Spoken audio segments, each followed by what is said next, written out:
সুসমাচারটা পাই তখন 2017 প্রায় শেষ বেশ 2017 সাল আমি হসপিটাল থেকে বাড়ি ফিরি। আর আমার মা বলছে, বাবা আমি একটা সুসমাচার পেয়েছি, তুমি সুস্থ হয়ে যাবে। হালেলুয়া। তাই মহান ঈশ্বরকে ধন্যবাদ দিই, তিনি আজও তার ইচ্ছা পূরণের জন্য আমাদেরকে বেছে নিয়েছে।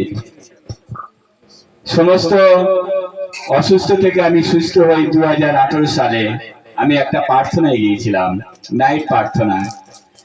অনেক ডাক্তার বদ্যি তখন দেখিয়েছিলাম, অনেক এখানে সেখানে অনেক দেব দেবীর মন্দির বিভিন্ন স্থানে গিয়েছিলাম, কোনো জায়গায় সুরাহা পাইনি।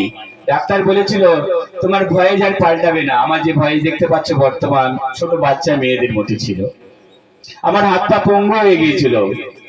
আমি অসহায় পড়েছিলাম, প্রায় 3 লক্ষ টাকা দেনাদায়ে পড়েছিলাম। আমার বাস্তব বাড়ি বন্ধক দিতে হয়েছিল, আর সেই বাস্তব বাড়ি নিলাম হয়ে গিয়েছিল। কিন্তু ঈশ্বর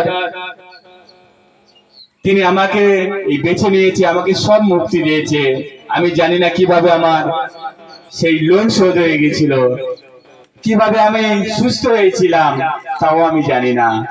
যখন সেই নবমী রাত চলে যায় আমার দেহের মধ্যে দিয়ে, আর সকাল হওয়ার সঙ্গে সঙ্গে আমি সুস্থতা পেয়েছিলাম, আরোগ্যতা পেয়েছিলাম। তখনই কিন্তু আমার ভয় বদলায়নি।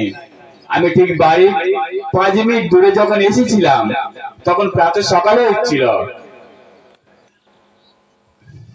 আর সেই সময় আমার গলার ভয়েস সে যেমন ছিল তেমনই হয়ে গেছিল। তাই ঈশ্বরকে ধন্যবাদ দিই, তার গৌরব প্রশংসা করতে পারছি, তার মহিমা করতে পারছি। তিনি আমাদেরকে দয়া অনুগ্রহ দিয়েছে এবং আশীর্বাদ দিয়েছে, এবং সবকিছু আমি সেই বাস্তব বাড়ি সবকিছু ফিরে পেয়েছি, ঘুরিয়ে ফিরে পেয়েছি। তাই ঈশ্বরকে ধন্যবাদ, প্রশংসা, গৌরব দিয়ে রাজাদের রাজা প্রভুদের প্রভু তার চরণতলে আজ তার কথা প্রচার করতে পারছি। তাই যেন ঈশ্বরের গৌরব হোক, মহিমা হোক, প্রশংসা হোক, যিশু নামেতে। আমেন।